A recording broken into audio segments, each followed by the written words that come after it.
Ok, dans cette vidéo, on va parler de quelque chose de très important que personne ne remarque et qui pourtant est là devant nous comme un éléphant au milieu du couloir, quoi. Genre quand tu vois Bardella avec son sourire, avec sa jeunesse, avec son omniprésence médiatique, est-ce que, en vrai, est-ce que ce serait pas le nouveau Macron? Et quand tu réfléchis, en vrai, t'as pas mal de choses qui vont dans ce sens-là.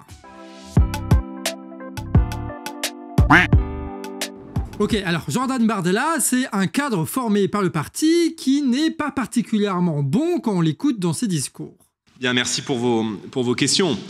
Sur le chancelier Scholz, le chancelier Scholz n'est pas issu de notre majorité politique et nous ne travaillons pas dans le même groupe au Parlement européen. Par conséquent, c'est normal qu'il exprime à notre égard les réticences politiques qui sont celles d'un concurrent politiques avec lesquels nous avons des désaccords. Et dans les débats, c'est pas mieux, hein. Face à Aubry, face à Attal et même face à Apolline de Malherbe, le gars il se fait souvent tapis parce qu'il est pas bon en vrai. Si vous ne vous souciez pas de Bruxelles, c'est Bruxelles qui continuera de se soucier de vous. Vous vous en souciez pas beaucoup, vous, de Bruxelles. Ah bon? Ouais. Franchement, quand on regarde, on se dit que quand vous êtes à Bruxelles, je sais même pas ce que vous faites. Vous arrivez, vous allumez l'ordi, vous faites un petit café. Enfin, je sais pas. Mais il y a vous, pas beaucoup de traces, et vous faites quoi quand vous arrivez à la rédaction ici? Je me mets à bosser, je peux vous dire qu'en plus, comme il est très très tôt, en général, quand j'arrive, chaque minute compte. Si je vous dis ça, c'est parce qu'en 5 ans, vous avez déposé 21 amendements. Quand Manon Aubry en a déposé 3460, quand François-Xavier Bellamy en a déposé 1200. Et quand on s'intéresse au programme, parce que ça aussi c'est important, on se rend compte qu'il n'y a pas beaucoup de différence avec celui d'Emmanuel Macron. Il y a peu de propositions et peu de chiffrage. À l'époque, le RN, pendant un petit temps, ils étaient genre contre l'Union européenne et même contre l'euro. Mais plus ils se rapprochent du pouvoir, plus ils se délestent de ce qui les distingue d'un parti de gouvernement comme un autre. Ce qu'on appelle un parti de gouvernement, c'est genre l'EPS ou l'UMP, tu vois. C'est genre des gens qui gèrent les affaires comme elles ont toujours été gérées, tu vois. Et ça rappelle un peu Macron aussi, non? Rappelle-toi, en 2016, Macron, c'était un jeune candidat, pas très charismatique, pas très bon en débat, mais qui voulait faire croire qu'avec lui, les choses changeraient, mais sans qu'il y ait le programme qui suive à côté. Macron marchait sur les cendres du Parti Socialiste quand Bardella marche, lui, sur les cendres du macronisme. Et la comparaison, elle va même plus loin. Les deux jeunes candidats ne sont pas très bons, mais leurs idées sont portées par des médias de milliardaires. Pour les européennes, on l'a bien remarqué, Bardella était omniprésent. Tout le monde parlait de lui, et notamment les chaînes et les journaux d'un milliardaire qui s'appelle Bolloré, qui a poussé la campagne du Rassemblement national encore et encore, répétant ses thèmes de prédilection en permanence. De sorte que pour des millions de gens à qui on a bourré des idées dans le crâne avec un marteau, l'élection de Bardella semblait une évidence. Et de la même façon, souvenez-vous-en, en 2016, Macron a été surmédiatisé par les médias de milliardaires. Et quand on a fait les gilets jaunes et qu'on est resté vigilant, ça, normalement, ça doit porter notre attention, tu vois. Il y a aussi de grandes puissances donc financières derrière Bardella, une manipulation qui a été menée par un milliardaire, Bolloré, et exécutée par ses centaines de salariés aux ordres, à commencer par Hanouna, Pro, Ferrari, Badou ou Onfray. En fait, Bolloré, il a construit une bourgeoisie médiatique conservatrice assez insupportable qui vient concurrencer une bourgeoisie plus libérale pro-Macron tout aussi insupportable qui vient du Libé, du Parisien ou du service public genre Salamé et Domoran. L'arnaque consiste à penser que en passant de CNews à BFM TV, ça change du tout,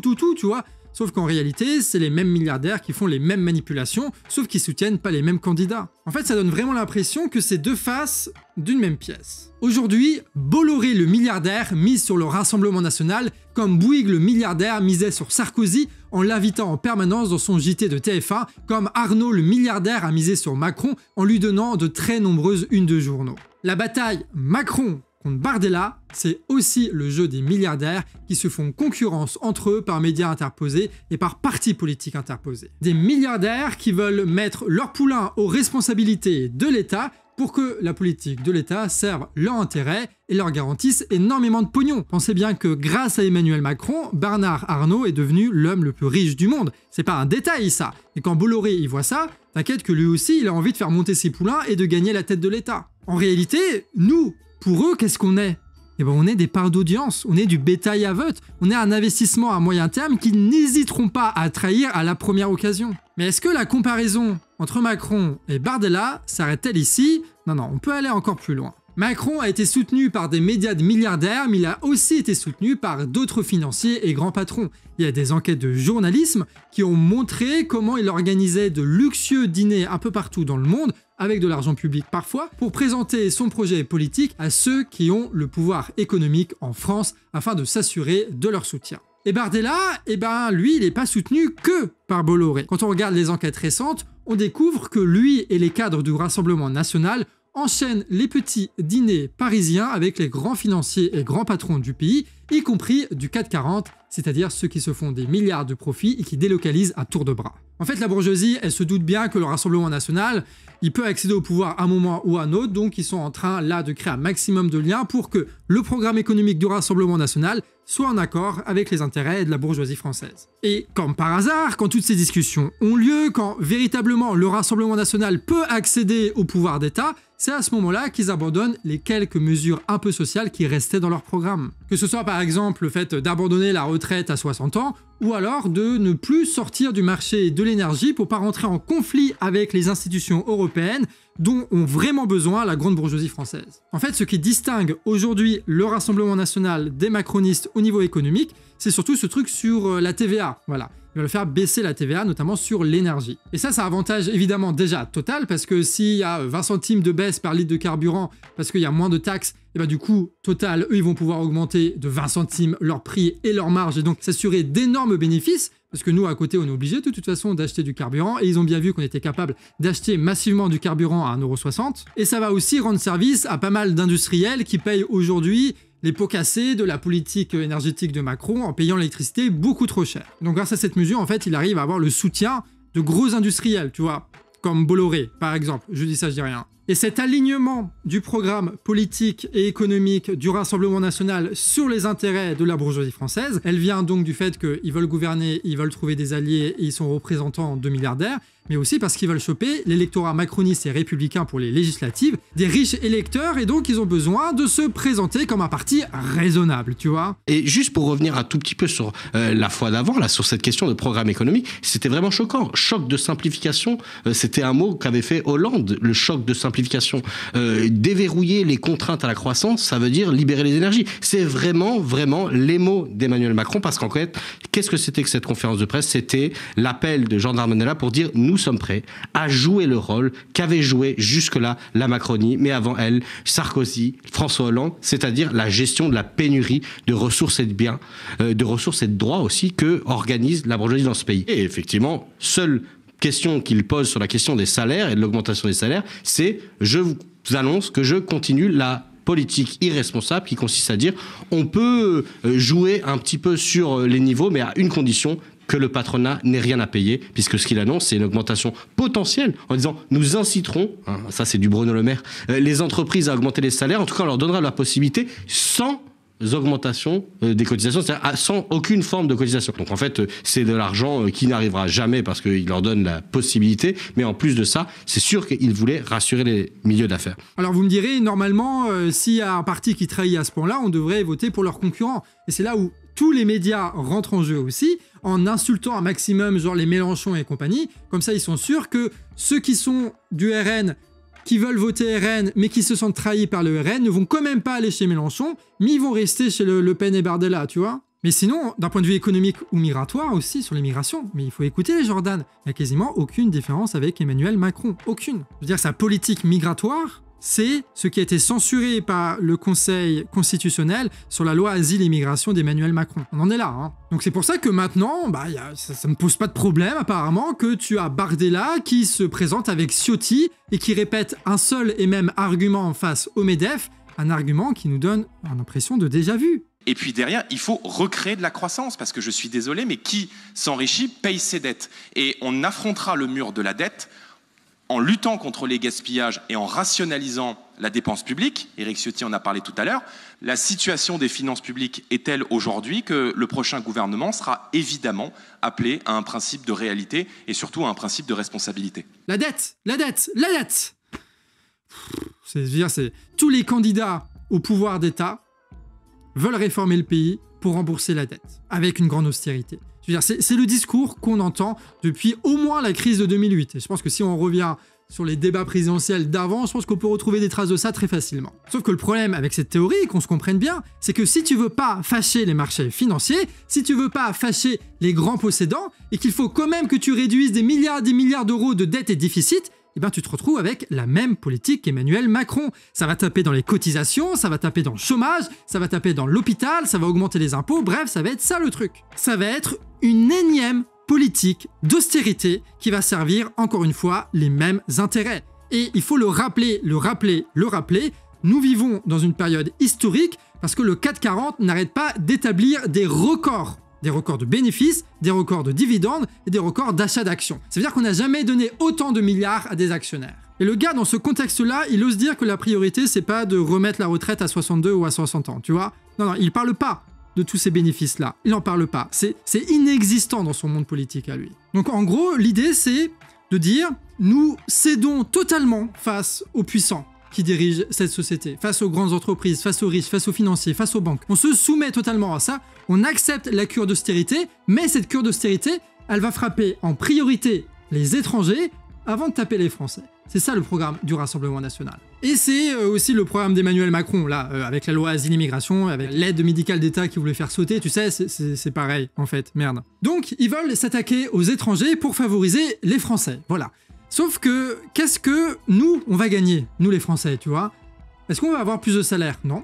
Est-ce qu'on va avoir plus d'assurance chômage? Non. Est-ce qu'on va avoir plus d'hôpitaux? Non. Est-ce qu'on va partir plus tôt à la retraite? Non. Surtout qu'il y a toujours des gens qui nous ont toujours exploités, et eux, ils seront toujours là, ils seront toujours aussi forts, donc pourquoi est-ce qu'ils arrêteraient tout d'un coup de nous exploiter, tu vois? Pourquoi? On n'aura rien de plus, les étrangers, eux, ils auront beaucoup moins, ça c'est sûr, et les bourges, eux, ils auront plus de subventions, plus de remboursements de dettes, plus d'énergie moins chère pour augmenter leurs profits, et pour continuer à délocaliser. Mais t'inquiète que Bardella et Le Pen, ils vont quand même accepter les travailleurs détachés et payés au lance-pierre et pas forcément déclarés, pour tout ce qu'il y a dans l'agriculture, pour les chantiers navals, pour l'industrie, pour faire de la livraison et tous ces trucs-là. Hein. En fait, l'étranger va devenir véritablement une main-d'œuvre totalement à disposition des grands patrons pour qu'ils puissent leur appliquer le salaire qu'ils veulent pour pouvoir augmenter leurs profits comme ils le veulent. Donc il faut se poser les bonnes questions aussi. Est-ce que c'est l'immigré qui a fait délocaliser nos usines? Non, ce sont des assemblées d'actionnaires de grandes multinationales qui faisaient des milliards de profits qui ont décidé de nous balancer dans la misère pour se faire de milliards d'autres profits. Est-ce que c'est l'immigré qui détruit nos hôpitaux, qui détruit nos gares, qui détruit nos postes, qui détruit nos bourgs de village? Non, bien sûr que non. Ce sont des réductions budgétaires permanentes organisées par des comptables minables en haut des ministères, afin d'assurer, par exemple, le marché rentable des hôpitaux privés, à pondre plein de lois hyper complexes pour assurer un marché aux grandes boîtes de transport routier qui se font des millions et des millions, pour forcer la concurrence face à la poste et pour satisfaire les intérêts des grandes surfaces qui poussent partout et qui détruisent nos villes. Donc non, ce n'est pas l'immigré qui est la cause fondamentale de la déstructuration de la société française depuis des années. Il n'y a pas une proposition du Rassemblement national qui s'attaque aux puissants qui prennent les décisions dans notre pays. Aucune. Eux, ils ne vont rien faire contre les banques, ils ne vont rien faire contre les multinationales, contre les bourges, contre ceux qui possèdent tous les médias, contre leurs profits historiques, contre les financiers qui produisent la misère et les crises partout. Non, la seule chose qu'ils vont faire, c'est gérer un petit peu différemment cette exploitation en tapant d'abord sur l'étranger, en promettant de taper un petit peu moins sévèrement sur les autres Français. Franchement, voter Rassemblement national, c'est quand même un sacré manque d'ambition, les gars, quand même. Hein. Je veux dire, on a soutenu et on est devenu les Gilets jaunes pour ça? Non, on n'est pas devenu et on n'a pas soutenu les Gilets jaunes pour ça. Et surtout, alors on se répète, mais c'est important de se répéter, quand tu écoutes le discours d'Emmanuel Macron sur les délinquants, les mineurs, la récidive, l'immigration, sur les trans et compagnie, en fait c'est exactement le même discours du Rassemblement national. Donc si tu veux voter pour le Rassemblement national, va voter pour Macron. Ça ira plus vite, eux ils sont déjà organisés, eux ils appliquent déjà le programme depuis 7 ans. Franchement, est-ce qu'il y a une différence fondamentale entre Emmanuel Macron et Jordan Bardella? Honnêtement. Je veux dire, à part les éléments de bidon qui sont répétés en boucle par la même presse de milliardaires. C'est quoi, véritablement, leur opposition fondamentale? Il ne faut pas oublier aussi ce qui s'est passé il y a 7 ans maintenant, en 2017. Je veux dire, on était content de dégager Hollande, mais regarde qui on s'est tapé derrière. Et maintenant, il faut se poser la même question. On a l'occasion de dégager Emmanuel Macron, très bien, mais pour qui? Mais pour qui? Pour un type qui n'est même pas encore Premier ministre, qui se plie déjà aux revendications des puissants. Pour un type qui a exactement les mêmes positions que Macron sur les sujets économiques, sur Gaza, sur la Kanaki, sur la police, sur les contestations de Russes, sur la dette, sur les salaires, sur les milliardaires. Pour un type qui promet déjà d'envoyer sa police contre ceux qui contestent ce système-là. Est-ce qu'on en est au point de donner notre confiance à ce genre de type? Il va falloir arrêter de penser qu'une résistance au système peut être montée par des milliardaires comme Bolloré à travers ces news. Tant qu'on ne sera pas capable de penser et d'agir hors des milliardaires, on sera toujours utilisé et clivé par ces milliardaires-là pour servir leurs intérêts d'une façon ou d'une autre. Et de toute façon, qu'on se le dise une bonne fois pour toutes, il ne se passera rien si on reste à regarder la télévision et Twitter, rien ne se passera si on se contente d'aller voter quand on nous le demande. Alors ouais, on est d'accord, hein. À côté, le Front Populaire, il y a de tout dedans. Hein. T'as des gens qui tiennent un peu face aux médias, et puis t'as les pires réaclures comme François Hollande. Ces gens-là, c'est une alliance d'opportunistes, ils sont pas capables de gouverner. Ok, d'accord, je suis tout à fait d'accord avec ça. Mais au moins, avec le Front Populaire, on a une possibilité, ne pas donner la majorité au Rassemblement National et bloquer l'Assemblée nationale qui se retrouverait sans aucune majorité. Il vaut mieux ça que partir avec un Macron bis. C'est pas pour rien hein, que ces types-là, ils font toujours des clivages entre le peuple, tu vois, entre ceux qui sont de gauche et ceux qui sont de droite, tu vois, et qui vont jamais taper en haut, d'accord? C'est parce qu'ils savent très bien qu'en clivant la société française de cette façon, on sera jamais unis et qu'on va jamais pouvoir les dégager. Donc si tu veux changer les choses, il faut s'attaquer à la classe qui aujourd'hui exerce le pouvoir économique et médiatique en France. Et donc il faut faire plus de médias qu'eux. Il faut organiser plus de manifs, faire plus de porte-à-porte, plus de concerts, plus de bars, plus de meetings qu'eux. Il va falloir faire plus de réunions, plus d'engueulades, plus de tracts, plus d'affiches qu'eux. Si on ne veut pas faire que répéter en boucle les paroles des milliardaires, il va falloir qu'on parle avec notre bouche et à travers nos propres médias et nos propres organisations. C'est pas pour rien que Bardella au pouvoir interdira les manifestations de contestation comme ils l'ont déjà précisé 2 fois cette semaine. Parce qu'ils savent très bien qu'un peuple organisé peut les dépasser. Et se bouger, je dis pas ça genre on l'a jamais fait, on l'a déjà fait se bouger. On l'a déjà fait avec les gilets jaunes, on l'a déjà fait avec les quartiers, on l'a déjà fait avec les agriculteurs, on l'a déjà fait avec la retraite, on l'a déjà fait avec Gaza. En fait, on le fait tous les 6 mois ce truc-là. Donc en fait, on manque pas de force, on manque pas de courage, on manque juste un petit peu d'organisation pour que le mouvement tienne la longueur et qu'on puisse se coordonner entre nous. Alors peut-être que ça va pas se mobiliser avant les élections. Ouais, même probablement, tu vois, on va rester derrière la télé, on va voter, tout ça. Mais t'inquiète qu'après le 7 juillet, après le second tour, aucun problème politique ne sera résolu dans notre pays. Il y aura les JO, il y aura la rentrée, il y aura les réformes d'austérité qui vont arriver quoi qu'il arrive, tu vois. Et à ce moment-là, on va avoir des occasions de se bouger, de se rencontrer, de bâtir des médias, d'organiser des manifestations pour enfin se parler en dehors du brouhaha insupportable de la télévision. Donc si tu ne crois pas au Front Populaire, et tu as des bonnes raisons de ne pas y croire, le mieux qu'il reste à faire, c'est l'instabilité parlementaire en empêchant que le Rassemblement national ait une majorité pour couper une bonne fois pour toutes les politiques de l'État qui consistent à nous pressuriser encore et à nous diviser. Et ça va pas résoudre tous les problèmes, hein. Ça va pas résoudre tous les problèmes, ça va juste bloquer l'Assemblée nationale. Tout le reste du boulot, c'est nous qui devrons le faire. On sera obligés d'y passer, hein. Et tous ceux qui vous disent l'inverse, ils vous pipotent. Et je crois qu'au fond, ça, on le sait tous, non? Merci à tous d'avoir regardé cette vidéo du Canard Réfractaire, j'espère qu'elle vous a plu. Sachez que notre média militant est totalement indépendant grâce à vos dons, donc si vous voulez soutenir, nous avons un Tipeee en description qui nous permet de travailler à quasiment une dizaine maintenant au Canard Réfractaire en plein temps. Et pour soutenir, tu peux aussi commenter, liker pour l'algorithme, mais aussi partager cette vidéo, notamment à ceux qui seraient tentés par le Rassemblement National. On serait très intéressés d'avoir ce genre de retour. C'était Kouro au montage, Paul et Ellie à la relecture. Et on se dit de très vite pour de prochaines vidéos. Là, ça va carburer pour les élections, donc abonnez-vous bien pour ne rien louper. Sur ce, des bisous et à la prochaine.